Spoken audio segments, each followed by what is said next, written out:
The secret will that robes itself with night. Who is that ambiguous presence? It is the will of somebody else who is in the night. The secret will that robes itself with night means the Supreme Himself who has taken the garb of the night. It is He who is challenging life. He Himself is challenging that form and offers to spirit the ordeal of the flesh, impose a mystic mask of death and pain. So that is the way life meets the challenge from below. In other words, the moral is yes, matter has an aspiration. Matter is yearning for life and happiness and progress and growth and all that. And the first thing which comes in response to that is life. It is life who answers. The moment life enters into matter, she immediately challenged from the dark night below in the form of death. And now, from this point onward, death is sort of controlling life, and death is moving forward, so to say, also because of life. Now, the problem is if life can be overpowered by death, naturally all these issues will arise: pain, suffering, misery, whatnot, whatnot, whatnot, because life can be overpowered by a presence. In other words, life is not a force which is strong enough to encounter any opposition that may arise from below. Life is not in a position, cannot. Same way, later on, when mind enters into life and matter, mind is also not in a position to change things because again the dark force is there from below which will overpower even mind. The only thing which cannot be overpowered is supermind. Is supermind. Only when supermind would enter into matter, no opposition will be there at all. You see, it cannot be opposed by anybody at all. It will overpower itself. That is the decisive thing which will happen. So first, life enters, it gets overpowered. Mind enters, it also gets overpowered. So the solution is not there at the stage of life or mind. The solution is only in supermind. When supermind enters, there cannot be any opposition at all. So the question arises, then why all this? Why can't the supermind itself directly descend? Why through life, through mind? Why? You see, why all that? You see, why can't supermind directly descend and forget about all these difficulties? We'll be safe also. Yeah, it's much easier also. Yeah, yeah, yeah. But there is a subtle wisdom that it cannot be so. The power, the intensity, the strength of supermind is such that if it enters directly into matter, matter will get simply smashed. It will simply get smashed. It will not be able to bear the direct presence of supermind. And therefore, a kind of a preparation has to go. And that preparation is through life, through mind. So, material base is built up gradually for the supermind to be born easily enough by the lower creation. So until then, the whole purpose will be lost. If supermind comes directly into matter, then if it gets crushed, then the whole purpose is lost. So it has to go logically through those stages. Life must enter in, mind must enter in, build up gradually the base. up, so to say. And then supermind can overtake and take control. In other words, it's a long preparation. It's a long preparation. But it is a long, necessary preparation. It cannot avoid it. So she is arguing the same manner here to some extent. Although earth nature welcomes heaven's breath, life came, yeah, inspiring matter with a will to live. A thousand ills assailed the mortal's hours because a dark, ambiguous presence questioned her arrival. A dark, ambiguous presence questioned her arrival. And where away the natural joy of life? Naturally, the joy is gone. Our bodies, so this is life. Then what happens to our body? Our bodies are an engine cunningly made, but for all its parts as cunningly are planned, contrived ingeniously with demon skill. See, the skill of a demon itself is used in building up our body, which is very true, very elaborate, very detailed, very accurate also. So he is playing a good role that we see. Its apt inevitable heritage of mortal danger and peculiar pain. So as a result of that, what happens? It has to inherit danger and pain. It has to inherit. It's payment of the tax of time and pain. I must pay for that if I want to change. It's way to suffer and it's way to die. That's the only way by which it can progress. Unless that payment is made, there cannot be any progress at all, you see. This is the ransom of our high estate. High estate, yes, we are in possession of the glories of heaven. Splendors of heaven are there in our possession. But we cannot claim those splendors unless we pay this ransom, this amount. We are captives here in a way and we have to pay that thing, you see. A payment has been made to claim our high estate. We are coming from the supernal realms, but we cannot claim them here unless we make the payment for that. The sign and stamp of our humanity. Yes, humanity has to pay that ransom for its high estate, its glory, its supernal grandeurs. If they have to be a part of life here, you have to make a price. And then she says, a grisly company of maladies come. So horrible creatures, everybody, all kinds of creatures come. Licensed lodgers, we have given license to be there with us. We are allowing them to stay in our house. Into man's bodily house. So all kinds of ills are there in our bodily house. Purveyors of death and torturers of life. Purveyors of death. Who are these purveyors? These lies, those who are residing in us, those creatures, they are purveyors. Purveyors means suppliers. They supply, give provisions to death. Purveyor actually is basically uh, the supplier of the king, royal supplier. Whatever goods he wants for his kitchen, for his household, etc., etc., the purveyors make the supplies of those things, you see. So these are residing in us and they are supplying their goods. So they are doing their job. Purveyors of death and torturers of life. In the malignant hollows of the world, in a subconscious cavern passages, ambushed, they lie waiting their hour to leap. So they are waiting there and they will immediately pounce at the opportune moment. The moment they find suitable, they will bounce upon you.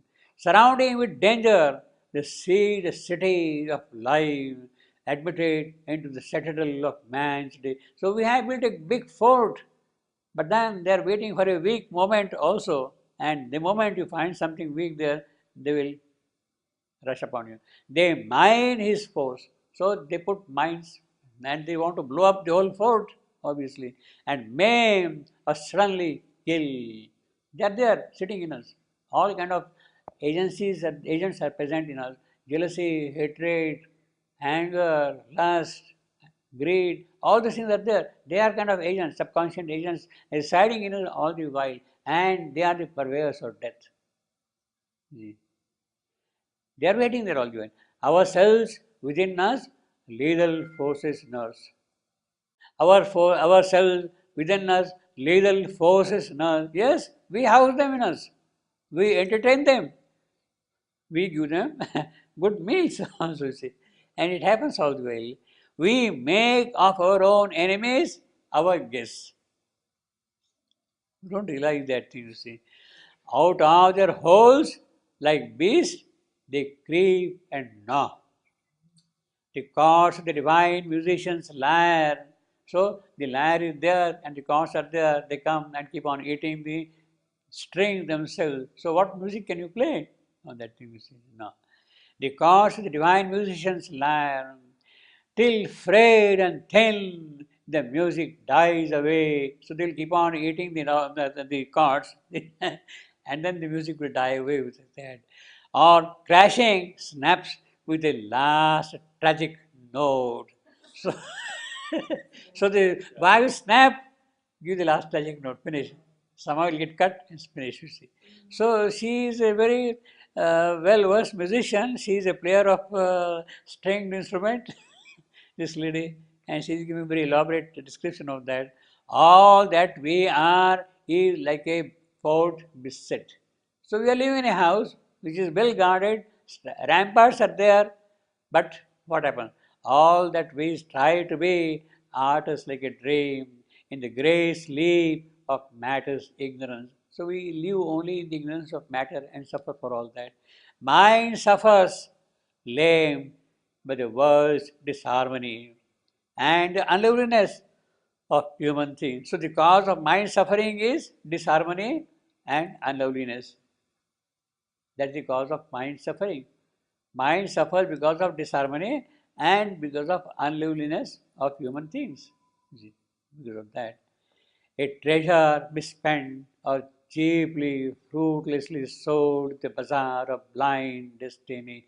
A treasure. What is the treasure? The mind. The mind. What? The gift which the mind has brought. Where we use? We spend very cheaply in the bazaar, in the marketplace. We buy small petty things with that treasure. A gift of priceless values from time's gods. That should have been our case, you see.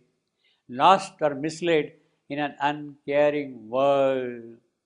Lost or misled in an uncaring world. Life is a marvel, missed, and art gone awry. I'm sorry, this treasure is life. Yeah. Yeah, this mind is over in the previous sentence. He is now talking of life. A treasure misspent, that is life. Yeah, yeah, not mind, life. Yeah, yeah. Is a marvel missed and art gone awry. A seeker in a dark and obscure place, an alarmed warrior facing dreadful odds, an imperfect worker given a baffling task. Yes, she is an imperfect worker, but she is given a big job, you see, baffling task. An ignorant judge of problems, ignorance made. Yes, ignorance has made the problem, but who is going to judge this ignorant life herself? His heavenward flights reach close and keyless gates. So the gates are there, heaven is there, but the key is not there. And the gates are closed, you see. It cannot reach, it cannot get into heaven, you see. Its glorious outburst peter out in mire. So what beautiful things life brings to us, finally they get dissipated and lost in its creation here. In other words, she is describing that all the gifts which have come to us, matters, aspiration, mind, life, what beautiful things they have come to us, on them a curse is laid. On nature's gifts to man a curse is laid. It happens there, it cannot be. Basically, this is what we are seeing here. When life entered into matter, an ambiguous presence questioned all from below. It arose and questioned, who are you to challenge my domain, to enter into my world? I am the Lord here in matter. You have no business to enter into this one at all. And she has to answer that thing, you see. So a curse is laid on that, you see. All walks in arm by its own opposites. So now he is going to give the list of opposites. All walks in arm. So they go together. What? Error is a comrade of thought. Our thought is accompanied by error. Falsehood accompanies truth, and falsehood lurks in the bosom of truth. So error, thought, falsehood, truth, sin, joy. Or leaves a red scar burned across the soul. So the soul itself has a scar on that. Virtue is the bondage and the jail. Virtue is a grave bondage and a jail. So this is the curse led by nature on the gifts received by man together. At every step he is led for us a snare. Yes, we seem to get trapped from one place to the other place constantly, you see. We think that we are making progress, but we only find ourselves in another trap, in another trap, in another trap, you see. It goes on like that, you see. In fact, even the great achievements which we have made, they themselves become trapped. We get trapped in those achievements and forget to make progress. We feel happy, comfortable. Yes, capitalism, very good, very good, very good. But the ills of capitalism we forget. And they are bound to pounce upon you, if not today, tomorrow. You have got scientific theories. Now, scientific theories go on in a linear manner. So, Newton has discovered something. Now, on what Newton has discovered, it is on that other scientists keep on building. Later on comes an Einstein. He builds up something, he builds up something. Now, in other words, until that point, it is a trap. You are trapped in the Newtonian formulation. You are trapped in the Einsteinian formulation. You are trapped in the quantum mechanical formulation.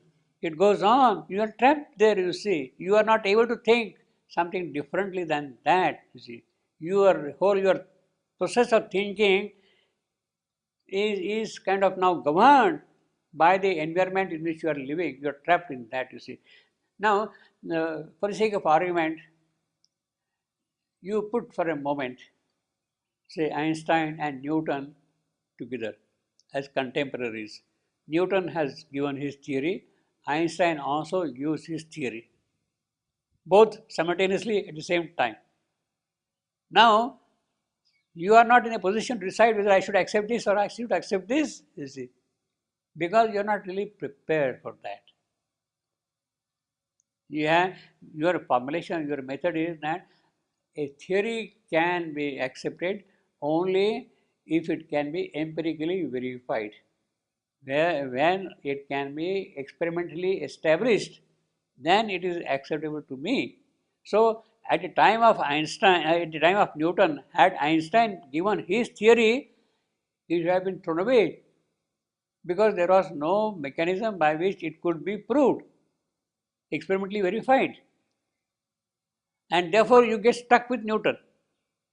But that itself now leads you to more and more capabilities or devising instruments by which new ideas can be tested. So until then, you have remained in that particular trap. Until then. But had you started thinking simultaneously at that time, okay, I don't have any method of verifying Einstein's ideas today, does it mean that I cannot pursue something by which I can really look into those verifications directly? I am a lazy person. It is easy for me to verify Newton's ideas, and therefore I accept. I am not in a position to do some hard work and devise something, bring an experiment by which I can verify Einstein's ideas at the time. It means it is a kind of a mental laziness on my part, you see. Both the theories are there. I cannot verify this. I can verify that. Therefore, I'm happy and I proceed along this life. It is a laziness. I'm not really applying myself to verify this, it means, you see. So we get trapped like that constantly throughout, you see. So at every step is led for us a snare. So all these ideas, Mayavad comes, and then illusionism comes, and Dvaitavad comes, and Advaitavad comes, duality, all kind of philosophies have been built up all along the course of time. We get trapped in them, you see, all along, you see. Alien to reason and the spirit's light, our fount of action from a darkness wells. That's the whole problem, you see. That's the whole, she has understood the whole problem of man, you see. She has very well understood. And ignorance and nations are our roots. She has really pinpointed the problem of human approach, human thought. Do you imagine what destiny we have? Do you imagine what destiny we have? Yeah. We didn't do anything to get this. Yes. I mean, it's not our fault. Well, but you are given the problem, so we are supposed to struggle for that and find an answer. We are supposed, yes. Yeah. But we are very, very good because we accept this. Yeah, exactly. Yeah, yeah. We accept that. Yeah, yeah. And as a result of that, then because we are in ignorance, then what happens? Then follows a growing register of calamity. So we keep on building up logbooks. Logbooks, but now in fact logbooks are also over. We keep on building big computers to pile up all those things. You see, giga tera memories or whatever you call it, byte memories. You see. A growing register of calamities is a past account. So this is what has happened all along the past, you see. And futures is the book of fate. We don't know what is going to happen.